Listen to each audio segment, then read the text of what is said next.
¿Qué tal? Bienvenidos a un nuevo episodio de Sana Distancia con César Hernández para el 7 de Chiapas.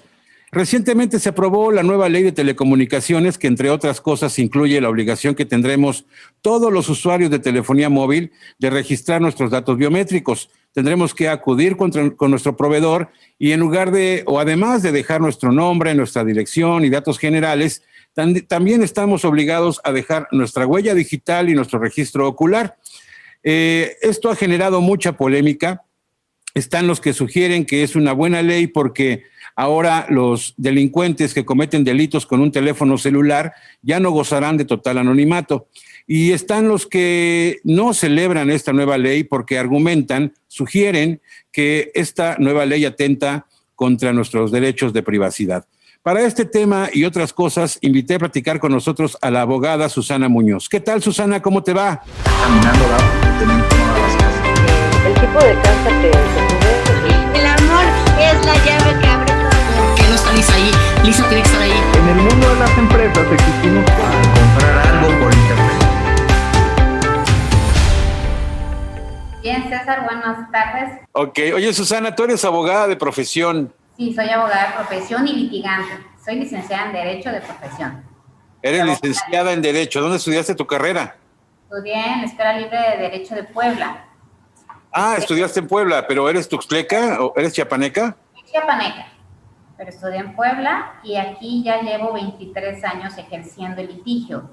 Egresé desde el 97 y casi de inmediato regresé aquí a Tuxtla y desde el marzo del 98 estoy litigando y estoy en el despacho. Ah, genial, genial. Soy abogada litigante.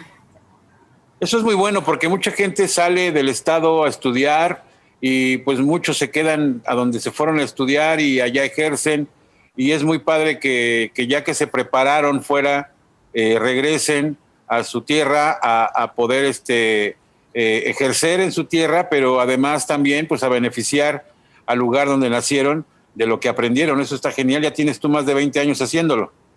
Sí, fíjate que mi padre es el doctor en Derecho Roberto Muñoz Líbano, él es abogado, y entonces pues también de ahí, de las pláticas que teníamos desde chicos y que veíamos cómo ejercía él la abogacía y que también para él es una verdadera vocación, entonces pues ahí fue la inspiración, ¿no? Te comento que al principio mi papá no quería que yo estudiara Derecho porque es una carrera así difícil, sacrificada, y él decía, pues para mi hija no quiero que sufra y que la tenga tan difícil, y me dijo, mejor estudia medicina, los médicos siempre los quieren, los reciben a donde van con mucho afecto, pero a los abogados siempre es para resolver problemas y luego no tienen tanta simpatía. Me dice, hija, mejor estudia otra cosa, pero pues no, o sea, yo sí insistí, y una vez que vio la determinación, pues me ha apoyado en todo. Y terminando la carrera, siempre me vi litigando, quizás allá también en Puebla no me veía allá, siempre tenía la idea de regresar a casa y trabajar con mi papá, ¿no? Entonces así fue. ¿En qué áreas te especializas? Mira, yo me especializo en materia civil, mercantil y familiar, son las áreas que en lo particular me he dedicado. Aquí en la firma somos un equipo de abogados, somos varios abogados. Nos dirige obviamente mi papá, que tiene un doctorado en Derecho General, entonces pues tiene una visión completa.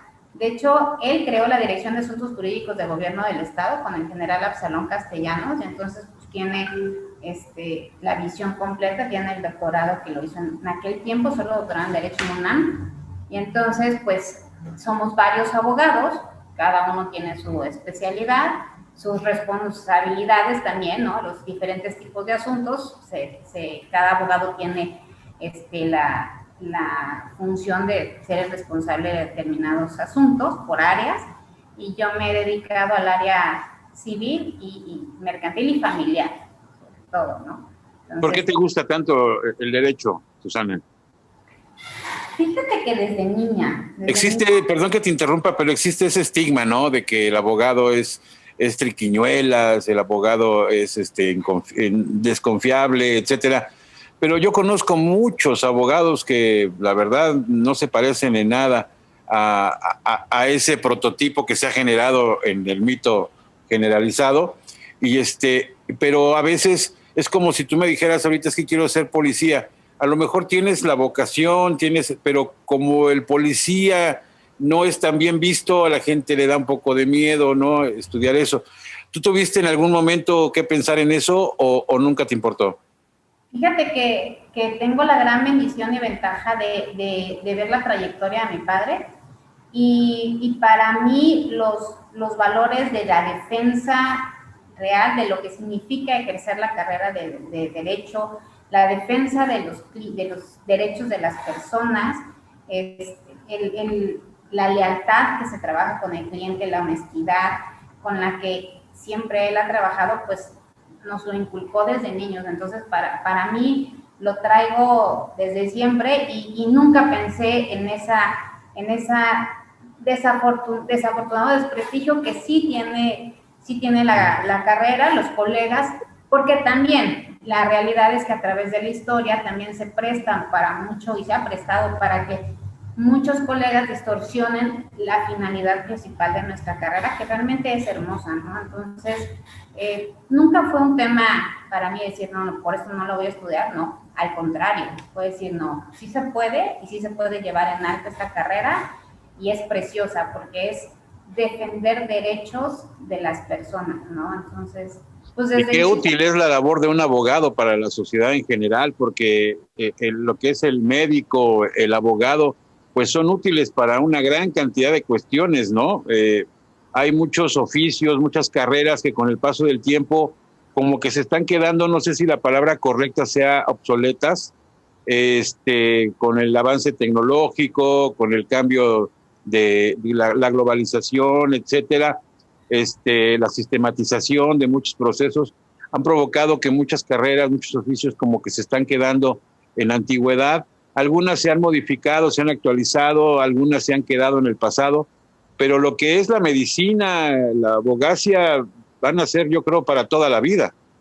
Siempre vas a necesitar defender tus derechos. Recordemos que los derechos que no se ejercen y que no se exigen que se respeten, pues son derechos perdidos, ¿no? Entonces siempre va a haber necesidad de reclamar y de hacer valer nuestros derechos, ¿no? Y pues se debe de buscar las personas preparadas para hacerlos valer, ¿no? Entonces, sobre todo para hacer valer la ley, ¿no? Que es lo más importante, que se va... Y en el derecho es tan complejo que al contrario de quedarse obsoleta la carrera, cada vez se tiene que preparar más. O sea, vienen muchas cuestiones que antes no existían y que se tienen que regular por la ley. Sobre todo, y ahorita en la pandemia brotó mucho lo que es toda la cuestión de tecnología, la cuestión digital, la cuestión de redes, de internet. O sea, hay muchos aspectos que la tecnología está sacando a la luz y actualizándose, que la ley tiene que estar acorde con nuestra realidad social, ¿no? Si bien hay materias de siempre que van a regular la vida de una sociedad, siempre, como por ejemplo el derecho civil, como son las obligaciones cuando hay relaciones entre negocios o de personas o matrimonios o con la familia en general, hay aspectos muy novedosos de tecnologías, por ejemplo, que la ley se tiene que actualizar, ¿no? Entonces... Es que la ley, el abogado, la ley, es para todo, para casarte, para divorciarte, para poner un negocio, para todo necesitas hacerlo dentro de un marco legal que para eso pues requieres a un especialista en derecho, como en tu caso, para que te oriente y para que te guíe y finalmente pues la ley se haga valer. Claro, y más que recordamos, vivimos en sociedad y para vivir en una sociedad que funcione se necesita reglas. Esas reglas se tienen que hacer valer y respetar por todos, pero si se hace una infracción a esas reglas, pues tiene que haber personas que las hagan valer y personas que defiendan los procedimientos para hacer valer esa ley, ¿no? Precisamente por eso es el derecho. Genial, Susana. Fíjate que por eso te busqué, porque, como decía hace ratito, para todo se necesita un especialista en derecho, un abogado o una abogada. Y pocas veces recurrimos al abogado, yo siento que muchas veces lo hacemos cuando ya, permíteme la expresión, cuando ya lo tenemos hasta acá y cuando necesitas demandar o defenderte de una demanda, cuando siento que se requiere cierta complejidad para que la gente se anime a contactar a un abogado. Pero hay una gran cantidad de situaciones cotidianas que sirve de mucho la asesoría de un abogado para salir avante de tal situación, y pocas veces se requiere o se le busca a un abogado para cosas como, por ejemplo, cuando una persona sufre que, no sé, que alguien atropella a otra persona en una calle, en un periférico, Libramiento. Ahí lo primero que tienes que hacer es contactar a un abogado, y muchos no lo hacen. Y así como esa, hay un montón de situaciones cotidianas que suceden en casa, en el trabajo, en la calle, y que el abogado pues muchas veces pues no se le llama, no, más bien como que cuando tienes un amigo, un pariente abogado, le escribes y le pides asesoría, y el abogado me imagino que ha de decir, bueno, pero pues te estoy dando una asesoría y yo tengo que, ¿por qué no me pides una asesoría? Vienes a mi despacho, pero muchas veces no se contrata el abogado, ¿no es así? Sobre todo, fíjate que en general considero que nos falta la cultura de la prevención, porque por ejemplo los temas que manejaste ya ahorita es cuando existe ya el problema, y realmente ahí sí ya tienes que ver al abogado, pero ya existe el problema. Es importante también ver antes de que exista el problema, o sea, de manera preventiva, que también hay muchos casos en donde lo más recomendable es siempre buscar la asesoría jurídica de un profesionista. Un ejemplo de ellos, vas a celebrar un contrato de arrendamiento de un local, ¿no? Tú vas a dar como dueño del local, vas a dar arrendado tu negocio, ¿no? Y se les hace muy sencillo a la mayoría de la gente, para no pagar una asesoría profesional, bajar un formato de internet y ya lo adaptan y ya firman el contrato, ¿no?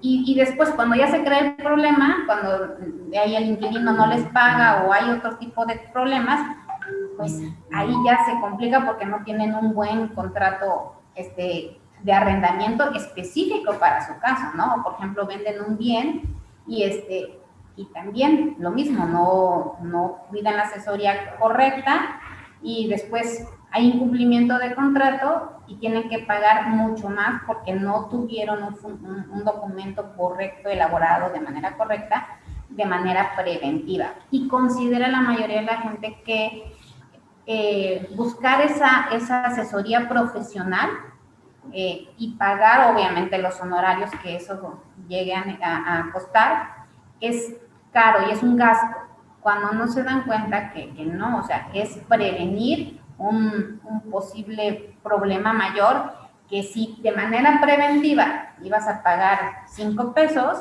si se llega a dar el problema de manera correctiva, llegas a pagar hasta 50, ¿no? Sí, sube muchísimo. Se me hace algo muy similar a como, por ejemplo, en la medicina, que la gente se siente mal y en lugar de acudir al médico, pues se automedica, ¿no? Y ya sabes, no, pues me tomo ibuprofeno, una aspirina, cualquier cosa, pero no estás atendiendo el problema real, estás atendiendo tal vez lo que tú consideras o los síntomas de lo que tú consideras, pero no estás yendo a un médico a que te analice y a que te revise y ya te diagnostique, y en ese caso pues ya te pueda generar una receta del medicamento que realmente necesitas.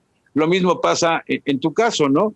Si, como hablabas del ejemplo de una persona que va a arrendar una propiedad, pues sí, descargas de internet un formato general que puede servir para cualquier cosa, pero tal vez no es para lo que tú lo necesitabas o en las condiciones que tú deseas o las características del compromiso que se está haciendo, y pues a la hora de la hora, cuando ya viene un problema, pues resulta que tu contrato te sirvió para nada y para lo mismo, ¿no? Exactamente, o que por ejemplo, sí está la obligación y sí te deben, ¿y cómo te lo pagan si no hay quien te garantice el pago, ¿no? Entonces, es especificar cada asunto y eso es con una asesoría correcta, ¿no? Exactamente lo que dijiste ahorita es educación de prevención en medicina. La cultura de la prevención es correcto. Uh-huh. Oye, Y cuando no prevenimos y estamos en una situación, yo estuve cuando platicaba que iba a platicar, cuando platicaba que íbamos a grabar tú y yo, y le decía a algunas personas que íbamos a grabar respecto al derecho y todo este rollo, me decían, es que hay tantas cosas que uno nunca sabe. Hice una pequeña como listita de situaciones cotidianas que te quiero preguntar. Tal vez no preguntarte qué hacer, porque a veces es muy obvio, ¿no? Ante una situación o le hablas a la policía o le hablas al doctor o le hablas al abogado, ¿no? Claro. Pero más bien lo que queremos saber es cuál será la responsabilidad de cada quien ante una situación. Por ejemplo, te decía al principio, yo vengo manejando, vamos a pensar en un libramiento, estoy respetando la velocidad y de repente una persona, sin utilizar el puente peatonal, se atraviesa y desafortunadamente lo atropellas. Tú puedes decir, dentro de lo que consideras lógico, que pues la culpa la tuvo la persona que se cruzó, no utilizó el puente, no tuvo precaución, no vio, no volteó, etcétera. El caso es que tú, aunque venías respetando la velocidad, venías bien concentrado en lo que venías haciendo, pero una situación como tan sorpresiva como que te aparezca alguien de repente del coche, no te da tiempo de frenar, y dices, no, pues no tengo ninguna culpa. Pero a veces la ley no es tan obvia. Si estoy mal, por favor, corrígeme. Entonces, la gente no sabe. ¿Somos responsables? ¿Tenemos culpa en un caso como ese, por ejemplo? Mira, tenemos que diferenciar en este asunto en específico que primero estamos respetando las normas de tránsito, ¿no? Venimos bien, respetando los límites de velocidad en una vía rápida y entonces se atraviesa una persona. El tema es que a veces el conflicto se da en tránsito con las periciales, porque ahí van a haber periciales para ver quién determina y quién tiene o no tiene la culpa en un momento dado, ¿no? Pero bueno, lo primero es que si sucede una cuestión así, nuestra recomendación es pararse y de inmediato, si tienes seguro, porque ahorita la mayoría de los vehículos ya tienen seguro, ¿no? Si tienes seguro, inmediatamente llamar a la aseguradora. ¿Por qué? Porque dentro del seguro viene la asesoría legal. Exactamente, asesoría legal. Entonces, inmediatamente llamar al seguro y a un familiar. Lo que no recomendamos es que se vayan, porque por lo general, pues cuando viene uno manejando y sucede ese tipo de situaciones, pues te pones más nervioso, ¿no? Y de que ya atropellaste a una persona porque aquella se atravesó y con los nervios y por escaparte, puedes llegar y ahí sí irte a chocar con otra persona o incluso atropellar a otra persona, pero ya sin respetar los límites de velocidad y demás, ¿no? Entonces, puedes ocasionar mayores daños en esa escapada, ¿no? Entonces, pues primero segundo. O sea, lo legalmente recomendable es que no huyas, porque muchos dicen, tú vete y ya después ves cómo lo arreglas, porque si no vas a acabar en el bla, bla, bla. Pero tú como abogada, tu recomendación no es lo mejor, no es una buena idea huir. Finalmente es una situación que se puede resolver. Entonces, párate y de alguna manera checar la salud de la persona que sufrió el accidente, ¿no? Exactamente. Y tomar en cuenta que en un momento dado son cuestiones culposas. O sea, en el peor de los casos, si se determina que hay responsabilidad del conductor del vehículo, es una cuestión de culpa, porque no hay que diferenciar. El dolo es cuando uno tiene la intención de ir a atropellar a alguien y el otro es un accidente, y el accidente es culpa, ¿no? Y la culpa, si bien las personas no están acostumbradas a tener cuestiones legales propias y menos en un aspecto penal, y sí implica una tensión, sí implica cuestiones emocionales diferentes, pero la culpa pues no es un delito grave, no implica cárcel, sino con una fianza, están los seguros, está la afianzadora, tiene una defensa, entonces pues es una responsabilidad que se afronta, ¿no? No tiene mayor implicación en ese sentido de que sí es un problema, pero sí tiene una solución de esta manera, ¿no? Que se puede pagar los daños que se lleguen a ocasionar en el peor de los casos, ¿no? Ahora, es diferente cuando, por ejemplo, la persona va manejando en estado de ebriedad. Ah, sí, ahí ya no te defiende ni Dios Padre, ¿no? Porque pues, Dios Padre, porque es delito grave, ¿no? O si vas en exceso de voliosidad de por sí, también, ahí ya hay una responsabilidad mayor, pero aún así decimos, bueno, que se detengan y que no huyan, porque ahí pueden implicar todavía más responsabilidad, ¿no? ahorita que hablabas de la culpa, estaba recordando el caso, no recuerdo qué año fue, de una persona que terminó en la cárcel porque un ladrón entra a su casa, esta persona estaba armada, bueno, el dueño de la casa estaba armado, sale de su cuarto, se encuentra con el ladrón en su casa, el ladrón lo trata de agredir y esta persona pues le dispara con el arma que tenía, no sé si bajo la almohada o en el cajón, no sé, pero tenía un arma. Entonces el dueño de la casa le dispara, el ladrón pierde la vida y el dueño de la casa termina en la cárcel. Y según lo que se supo, tú que eres abogada me sabrás decir mejor, es que él termina en la cárcel por dos razones. Una, porque el arma era un arma que no tenía ningún permiso de portación. Y dos, que porque el ladrón no tenía con qué defenderse. Está dentro de mi casa, ¿no? Pero pues el ladrón no lo estaba agrediendo con una pistola ni con un cuchillo, sino que no tenía con qué defenderse. Esta situación de que la persona terminó en la cárcel, ¿tiene lógica, al menos en lo jurídico? ¿O tú crees que hubo ahí alguna falla con respecto a los abogados?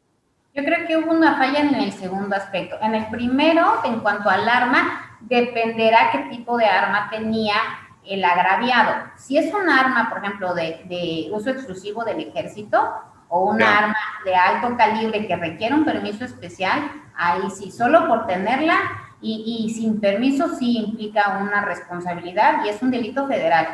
Entonces, no es tampoco que tengo un arma, y sobre todo las de uso exclusivo del ejército, o sea, no hay manera de que se pueda defender, es un delito y que se persigue de manera, en los juzgados federales. Pues. Entonces, ahí hay que diferenciar. Si es un arma que se puede tener permiso o de uso de un calibre que no sea mayor, entonces ahí no hubiese habido problema porque uno tiene un derecho a poder tener un arma de calibre bajo para defenderse. Ahora, si el que diga, nada más le disparé y ya al ladrón y se murió y ya soy responsable, pudo haber sido una deficiencia en cuanto a su defensa y habrá que distinguir, ¿no? Si llega el ladrón, me quiere agredir y yo me defiendo con un solo acto de defensa, le disparo, o sea, o él me quiere agredir y yo le disparo, es legítima defensa, eso se llama legítima defensa. Diferente es que yo ya tengo sometido al ladrón y le vacío la pistola o ya está en el piso el ladrón y yo ya le pongo el tiro de gracia, ¿no? O ya le pegué en la pierna y por el coraje le tiro otro disparo en la cabeza, por ejemplo. Y ya caíste en un exceso, ¿no? Si ya lo tienes controlado. Y yo creo que ahí está lo complejo de toda esta situación, de situaciones como esta, porque ¿cómo demuestras que ya lo tenías controlado o no? Fíjate que en las periciales sí sale, o sea, en las periciales por los tiempos de las trayectorias de las balas, por el tiempo de coagulación, por así decirle, de la sangre, la trayectoria que tienen los paros, sí pueden en los peritajes salir esta información. Todo lo que a veces vemos que sí es un poco, obviamente, hollywoodesco, todos esos programas sí, CSI, el mentalista. O sea, tienen cierta realidad que si un cuerpo sí te dice mucho. Un cadáver sí te explica mucho de cómo fue la muerte, a qué horas fue, cómo fue la trayectoria y todo, ¿no? Entonces, es muy diferente. Si entran a tu casa, si hay una invasión a tu propiedad, sí te tienes que defender, tienes el derecho de defenderte, y en eso es legítima defensa. Si están amenazando a tu familia, a un hijo, a tu madre, o sea, a alguien de tu familia, tú tienes derecho de proteger, ¿no? Incluso estando dentro de tu casa y se meten a tu jardín, puedes tirarle un balazo, ¿no? Pero si ya se va a ir, o si ya lo tienes sometido y ya va a hacerle la pistola, ahí sí ya es exceso, ¿no? Fíjate que me estás haciendo recordar un caso. Yo, entre otras cosas, me dedico también a la publicidad. Y hace muchos años tenía una marca, un cliente, que se dedica a la venta de artículos de electrónica y cuánta cosa, ¿no? Era una casa eléctrica, perdón. Y creo que fue de los primeros que empezaron a vender las famosas mallas, no, las mallas, ¿cómo le llaman? El cerco eléctrico que se coloca en algunas casas. Y le estaba yendo muy bien porque era una gran novedad, porque se veía un dispositivo bastante seguro. Y de repente sus ventas empiezan a caer y él me cuenta que se había hecho un mito, no sé si sea un mito o no, que estaba creciendo muy fuerte, porque te decían que si tú ponías un cerco eléctrico perimetral en tu casa y un ladrón quiere entrar y se electrocuta y cae en tu casa, a ti te pueden acusar de homicidio. Ahorita que me estás diciendo esto me hiciste recordarlo, ¿es cierto eso? No, el que entra a tu casa ya es una invasión, ¿no? Ya es una invasión a tu propiedad. Uno tiene derecho, como te lo comenté, cada ciudadano tiene derecho a defender sus derechos, valga, entre ellos su propiedad. Las personas pueden poner alrededor de sus propiedades los medios que consideren adecuados para defenderse. Si otra persona transgrede ese límite, no tienes responsabilidad al respecto, al contrario, estás ejerciendo un derecho para que las otras personas respeten el tuyo, ¿no? Entonces, no tienen responsabilidad penal al respecto. Si se comprueba que quiso entrar, es más, puede que no sea ni siquiera por la carga de energía, sí, sino que igual y eso le dejó un infarto, ¿no? Porque era menor, pero las condiciones de salud del ladrón dieron que motivó un infarto, no tienen ninguna responsabilidad del propietario de la casa. Qué bueno que lo aclaras porque sí recuerdo que era frustrante para el dueño de este negocio que tenía un dispositivo tan bueno y que le está yendo tan bien y de repente hay muchos mitos alrededor de lo jurídico, ¿verdad? Bastante. ¿Cuál es el más común que te has enfrentado, al que más te encuentras en tu despacho? Es que realmente sí hay varios, ¿no? Desde el aspecto familiar, ¿no? Desde el aspecto mercantil, penal, hay muchísimos. Entonces, dependiendo de las áreas, ¿no? En materia familiar, por ejemplo, te digo que ahora dicen, no, es que no te puedes salir de tu casa porque te van a acusar de abandono de hogar. Y ahí tienes que aguantar, aunque tu marido te pegue y aunque te haga lo que haga, tú tienes que aguantar porque si te vas de tu casa, te quitan a tus hijos y te acusan de abandono de hogar, ¿no? Oye, qué bueno que lo aclaras eso, porque sí es una situación muy difícil de mujeres que son maltratadas en su propia casa por sus propias parejas y que lo siguen aguantando porque alguien les dijo, sin ser abogado, que si se salen van a incurrir en un delito o que se les puede acusar del abandono. Esto es un mito, según lo que me estás diciendo. Mira, anteriormente sí habían causas para denunciar el abandono de hogar. Era una causal de divorcio, pero desde 2019 ya existió la reforma del Código Civil y ahorita el divorcio ya se da incausado, o sea, sin causa. Cualquiera de los cónyuges que tenga la intención ya de divorciarse, si la otra parte no quiere firmar un convenio de un divorcio voluntario, entonces tiene el derecho cualquier cónyuge de acudir al juez y de solicitar el divorcio, sin necesidad de acreditar la causa, por eso se llama incausado, divorcio incausado, ¿no? Oye, y el clásico de clásicos, hablando de ese tema, cuando alguien dice voy por cigarros y ya no regresa, ¿cuánto tiempo tiene que pasar para que ya se anule el matrimonio o para que se le acuse de abandono? Mira, te digo, anteriormente... Digo, no estoy dando ideas, pero sí es muy clásico, el clásico de clásicos de que mi papá se fue a comprar cigarros y no lo volví a ver, ¿no? Así es. Mira, anteriormente se necesitaban 6 meses para demandar el abandono de hogar o 2 años por separación de las personas. Estaba ya separado más de 2 años y ya procedía el divorcio. Actualmente ya no se necesita ninguna causa. O sea, incluso puedes salirte el mismo día de tu casa e ir al juzgado y solicitar el divorcio, porque ya no se necesita acreditar por qué motivo quieres divorciarte. Es simple y sencillamente por un derecho de la personalidad, un derecho constitucional de querer estar unido o no con otra persona. Nada más. Entonces, de hecho, este tipo de divorcio, que es divorcio incausado, primero se empezó a llevar a cabo por amparos que la Corte concedió precisamente fundándose en el derecho a la libre personalidad de los ciudadanos, ¿no? El ejercer ese derecho. Y entonces la Corte determinó en jurisprudencia que las legislaciones estatales que obligaban a acreditar una causa para el divorcio eran inconstitucionales. Entonces, los juzgados familiares empezaron a admitir las demandas de divorcio incausado basándose en jurisprudencia. Y posteriormente, cada legislación ya empezó a adecuar sus propios códigos.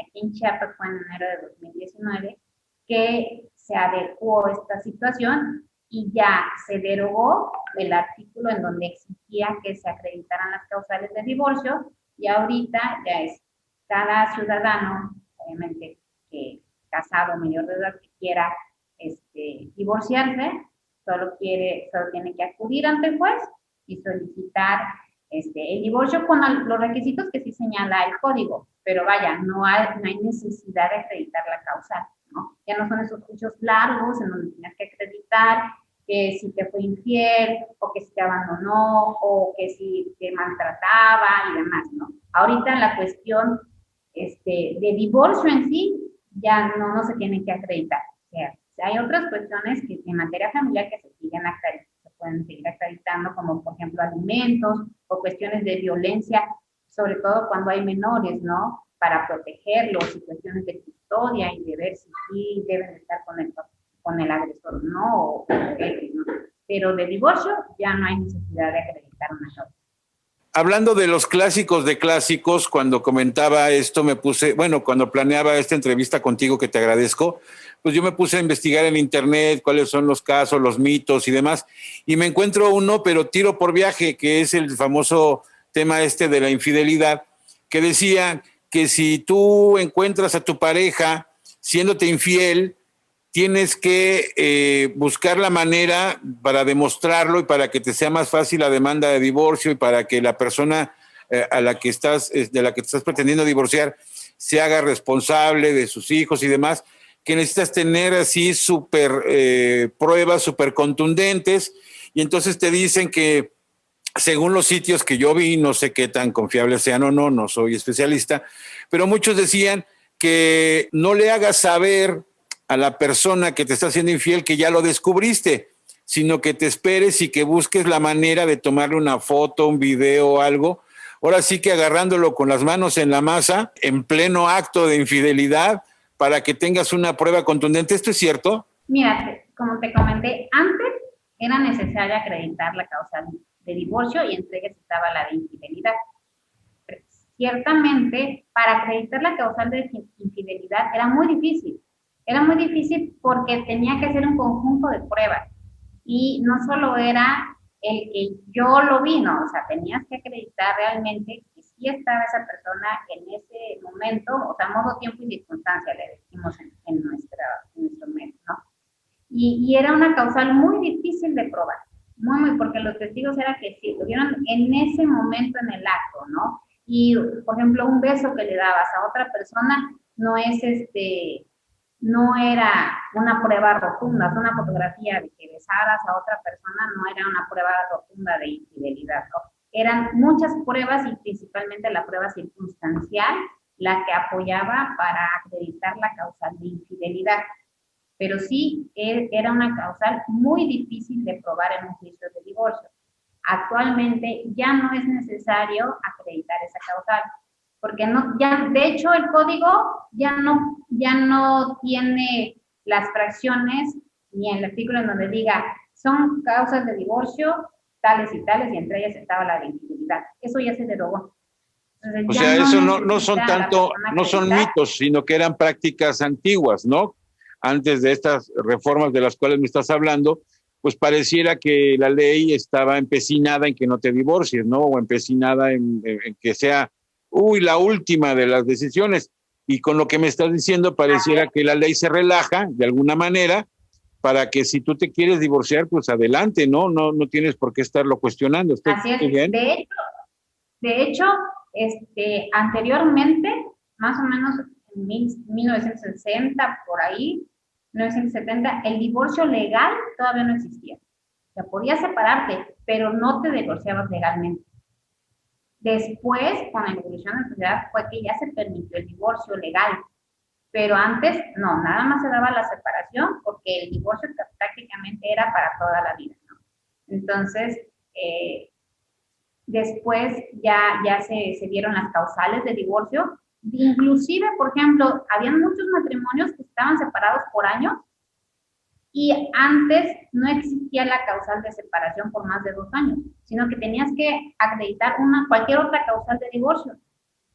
Y muchas personas no querían tener ese conflicto porque si eran muchas pruebas específicas para acreditar esas causales. Y después la ley se actualizó y dijo, no, los que ya estén separados por más de 2 años y que no hayan regresado a vivir como pareja, ya pueden divorciarse. Entonces las partes solo tenían que acreditar que efectivamente llevaban más de 2 años sin vivir como pareja. Y ya digamos que era una causal dentro de todo el listado de causales que decía la ley, pues la sencilla, por así decirlo. Y está genial, sobre todo no. para muchas mujeres, ¿no? Que sufrían, que no podían divorciarse, o que ya no querían estar con cierta persona o con su pareja y que se sentían obligadas. Me imagino que esa era la finalidad de que la ley se relajara en ese sentido, ¿no? Para respetar la libertad de las mujeres o de cualquier persona a ya no querer estar con su pareja. Claro, y respetar una cualidad también que habían muchos matrimonios que ya no vivían juntos y que ya la otra pareja tenía ya otra familia, ¿no? Entonces era decir, bueno, vamos a adecuar la situación real a las leyes, ¿no? Y entonces por eso pues determinaron esa separación por más de 2 años, que era de inmediato el divorcio cuando lo acreditaba, ¿no? Y actualmente te digo, ya con la simple manifestación de la voluntad de cualquiera de los cónyuges, se presenta la solicitud de divorcio ante el juez familiar. ¿Qué único requisito se necesita? Ver que si tienes hijos menores de edad, entonces sí presentar un convenio en donde se haga una propuesta de cómo van a quedar los hijos en cuanto a custodia, derechos de visitas, alimentos, toda esa cuestión. Si no se llega a un arreglo entre ellos en esa propuesta que el solicitante de divorcio realice, bueno, entonces el juez determina el divorcio y en otra instancia ya ven toda la cuestión de los hijos, de alimentos, incluso de indemnizaciones entre los consorcios, ¿no? Sobre todo para la cónyuge que se ha quedado en el hogar, ¿no? Entonces, ya es otra cuestión, no es el divorcio en sí, sino ya son las cuestiones, no accesorias, pero son ya de cuestiones familiares diferentes, ¿no? Pero el divorcio, o sea, lo que es matrimonio y divorcio, ya no necesitas esa causal ni pruebas al respecto, ¿no? Oye, ya para terminar, porque no quiero abusar de tu tiempo y también nos está quedando corto, te quiero preguntar respecto a esta ley que se aprobó recientemente respecto a que los usuarios de la telefonía celular tienen que, a partir del 2022, si no estoy mal, tienen que registrar sus datos biométricos, y lo que los legisladores que promueven esta ley argumentan es que es muy fácil que tú vayas a una tienda de conveniencia, compres un chip, tengas ya una línea sin ningún dato, sin ningún registro, y utilices esa línea para sobornar, extorsionar, etcétera, etcétera. Lo que suena, hasta ahí suena lógico, pero de repente viene una ola de reclamos y muchas personas empiezan a promover incluso amparos y demás, porque sienten que sus derechos están siendo vulnerados. ¿Por qué? Pues porque tu privacidad está siendo vulnerada al momento de que te exijan que registres tus datos biométricos. Esto, desde tu punto de vista, ¿por dónde lo ves que estaría bien o estaría mal este tema? Aunque ya es una ley aprobada, pero ¿cuál es tu opinión al respecto? Mira, esta ley se aprobó recientemente, ahora en abril, es la ley federal de telecomunicaciones, y realmente, así como se fue aprobada, sí es violatoria a garantías individuales, que en nuestra Constitución están amparadas. ¿Por qué? Porque el derecho de privacidad y de identidad en la ley obligan a que des datos biomagnéticos que son únicos de cada persona, como son las huellas dactilares, el iris, ¿no? exactamente. Entonces, la voz, los rasgos faciales, entonces son rasgos únicos de cada individuo a nivel mundial, ¿no? Entonces, el que tengas que dar esos datos sí afecta y sí es un derecho individual y privado de cada persona. Entonces, sí es inconstitucional al respecto, sí violenta esa garantía.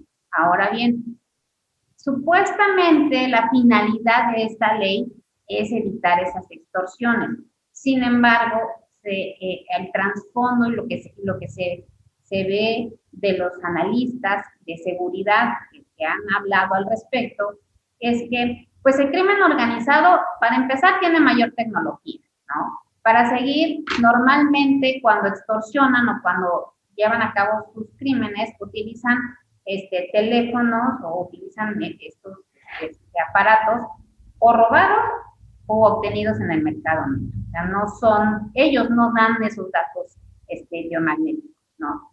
Entonces, los ciudadanos sí vamos a estar obligados en un momento dado a dar esos datos biomagnéticos y la delincuencia organizada no lo haría, no lo va a hacer, ¿no? Ellos se manejan como en otro paralelo, en un mundo paralelo, por así decirlo, ¿no? Entonces, esa supuesta finalidad que tiene esta reforma, pues no se cumpliría. En segundo lugar... Perdón que te detenga yo ahí tantito, pero es que estás aclarando algo muy importante. El tema aquí es que estaba así como que la polémica de, ok, mi privacidad, pero se está haciendo con un fin que pues también me interesa, que es mi seguridad. Pero lo que me estás diciendo es, si fuera así, pues sí sería un poco más difícil llegar a una conclusión que a todos nos guste, ¿no? Pero dices, finalmente no es así porque la finalidad que ellos dicen que persiguen no la van a alcanzar porque lo que la historia dice es que el delincuente no va a la tienda de conveniencia, ni da sus datos, ni agarra el chip, se lo pone a un teléfono que compró y hace una extorsión. Regularmente son teléfonos robados o encontrados por ahí y demás. Entonces, finalmente ahí el problema va a ser para mí que registré ese número que me robaron con mis datos biométricos y al ratito si se hace alguna actividad ilícita con ese teléfono yo voy a tener responsabilidad. ¿Estoy bien? Así es, así es. Y sobre todo que vemos que hay dos países en donde sí está establecido este sistema, que es China y Venezuela, que son países con comunistas totalitarios. Entonces, ¿con qué finalidad quieren saber qué está haciendo cada ciudadano, a dónde va, cuáles son sus actividades? Y eso limita totalmente la libertad de todas las personas. Recordamos que de los principales derechos que tenemos como ciudadanos es la libertad, la salud, ¿no? Entonces, el que te quieran vigilar... Esa es la razón por la cual tantas personas están promoviendo los famosos amparos, ¿no? Los famosos amparos, exactamente. O sea, no, aparte de que el gobierno no garantiza quién va a manejar estos datos, no tienen, tecnológicamente, a nivel mundial no existe quien pueda garantizar que esos datos van a estar protegidos también, ¿no? Sí, porque también quedan ahí en riesgo de ser vulnerados los datos y que caigan en manos de los delincuentes o de cualquier otra persona que no tiene por qué tenerlos, ¿no? Así es. Si en países de primer mundo, ¿no? Como en Europa, en Alemania, en Estados Unidos, no existe todavía eso, ¿por qué? Precisamente porque no hay, la tecnología todavía no ha llegado a ser lo suficientemente fuerte como para garantizar que esos datos estén protegidos.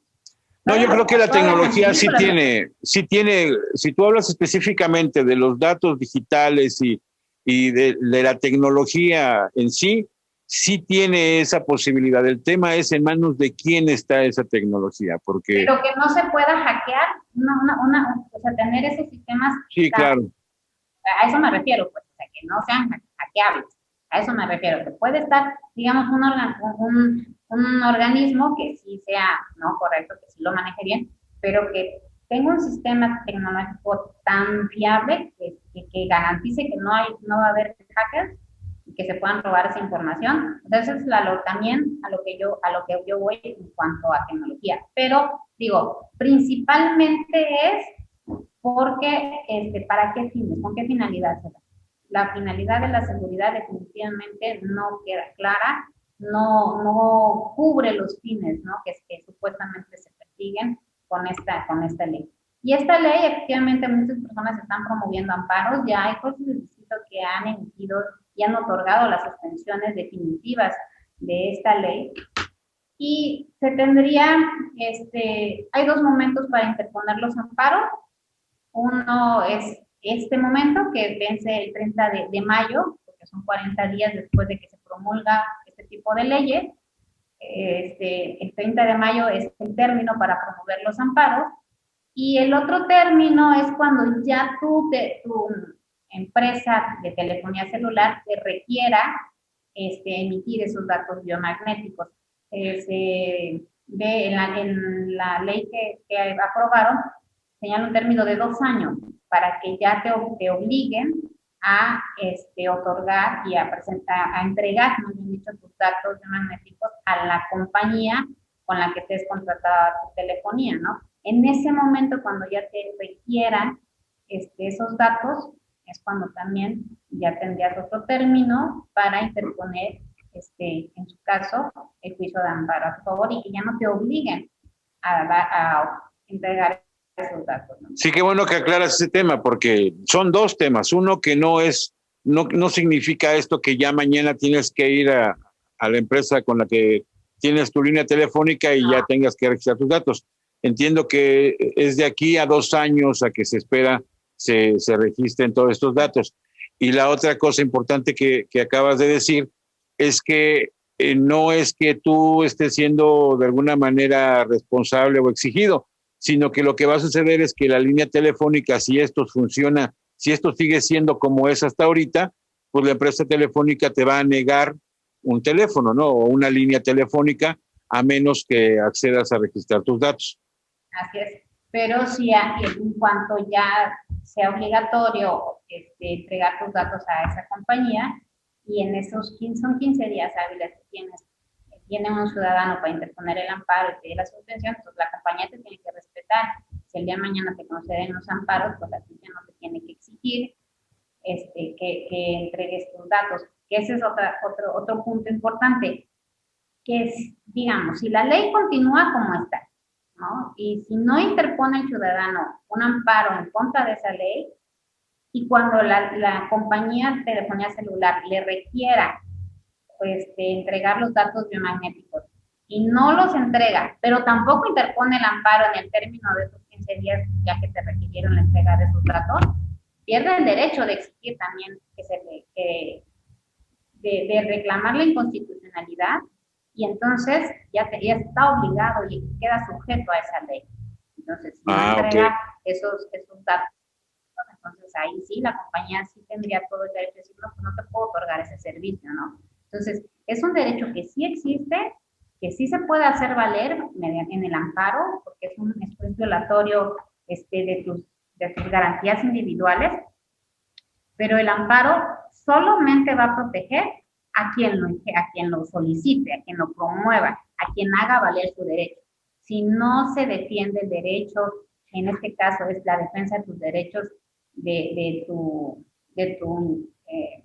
seguridad. Bueno, sí, o sea, lo que estás diciendo, a ver si no me estoy confundiendo yo, es que el amparo te defiende a los individuos, no es como un sindicato que todo mundo queda cubierto por este amparo, no es así. O sea, solamente los que tengan su amparo son los que van a poder evitar la entrega de sus datos biométricos, y las personas que no promovieron, no sé cómo se diga, o buscaron ampararse, ellos sí o sí, porque la ley está vigente, tendrán que hacerlo, ¿no?